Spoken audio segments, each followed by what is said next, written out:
আরে সর্বনাশ হয়ে গেছে। কেন, কি হয়েছে? আরে বাবা কোন একটা মেয়ের সাথে পালিয়ে বিয়ে করে ফেলেছে। বাহ, আমি তো প্রথম থেকেই জানতাম তোমার আর তোমার গোষ্ঠীর ব্যাপারে। আরে ওইটা বাবা। থাক থাক, তুমি ওনার মুখটা দেখেছো?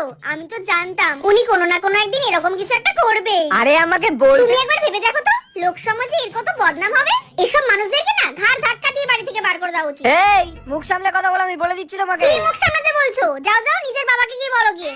ভাবা যায় কতটা সিধা সাদা সেজে থাকতো। এসব মানুষদের না কানের নিচে একটা না না দুটো তিনটে দেওয়া উচিত। আরে এই তোমার বাবা পালিয়ে নিয়ে গিয়ে বিয়ে করেছে। হ্যাঁ, ওটাই তো বলছিলাম। কি? হ্যাঁ, বয়সকালে এরকম ভুলভ্রান্তি একটু হয়েই থাকে। আচ্ছা যাই হোক, বলছিলাম নতুন মায়ের জন্য অনেক অনেক শুভেচ্ছা।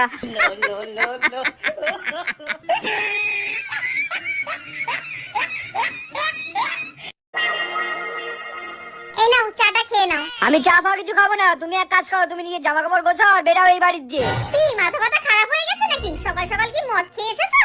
অত কিছু আমি বুঝি না, নিজে জামা কাপড় গোছাও আর বেরাও এই বাড়ি দিয়ে। বেরাও বেরাও, যাও নিজের বাড়ি যাও, যাও, ভালো লাগছে না আমার। মাথাটা কি খারাপ হয়ে গেছে? কি শুরু করেছো তুমি সকাল সকাল?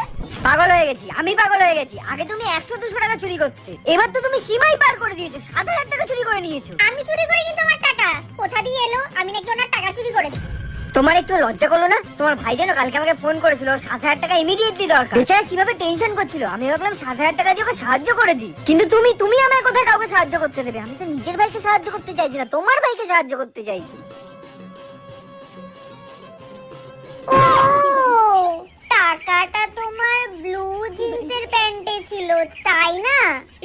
হ্যাঁ, এবার কি করে মনে পড়লো?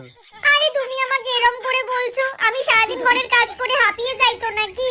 সারাদিন ঘর ঝাড় দিই, ঘর মুছি, বাসন মাজি, দেখো তোমার জন্য চাও করে নিয়ে এসেছি। এরপরে দুপুরে রান্নাও করব তোমার জন্য, হাঁপিয়ে যাই তো নাকি? ভুলে যাই আমি। আর তোমার ভাইয়ের যে এখন টাকাটা দরকার, তাহলে তা আমি চুরি করেছি নাকি? বের করে ওটাকে সাবধানে রেখেছি। ও, সাবধানে কোথায় রেখেছো? লকারে রেখেছি। আচ্ছা দিচ্ছি, দাঁড়াও। না না দাঁড়াও, আমি নিজে নিয়ে নেবো। ঠিক আছে ঠিক আছে, আমি বের করে নিচ্ছি। আচ্ছা, কি কাজ আছে ওর? কার কি কাজ আছে? আরে টাকাটার, আমার ভাইয়ের কি কাজ আছে? ও, তোমার ভাইয়ের? হ্যাঁ। কিছু না, তোমার ভাইয়ের তো কোনো দরকার ছিল না, আসলে দরকারটা ছিল আমার, কারণ আমার তোমার দিয়ে টাকাটা বার করানো ছিল। একটা টাকাও দেব না তোকে আমি। আমাকে মিথ্যা কথা বলা, খালি মিথ্যা কথা বলা। আরে আমি কোথায় মিথ্যা কথা বলবো? আমার টাকা তো আমি এত কষ্ট করে টাকা বলি না মা, তুই এই এই এই এই।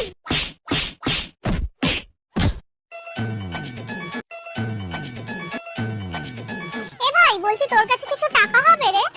আরে বৌদি, আমার কাছে কি টাকা থাকবে? আমি তো নিজেই করি। ও, তোর কাছে টাকা হবে না না?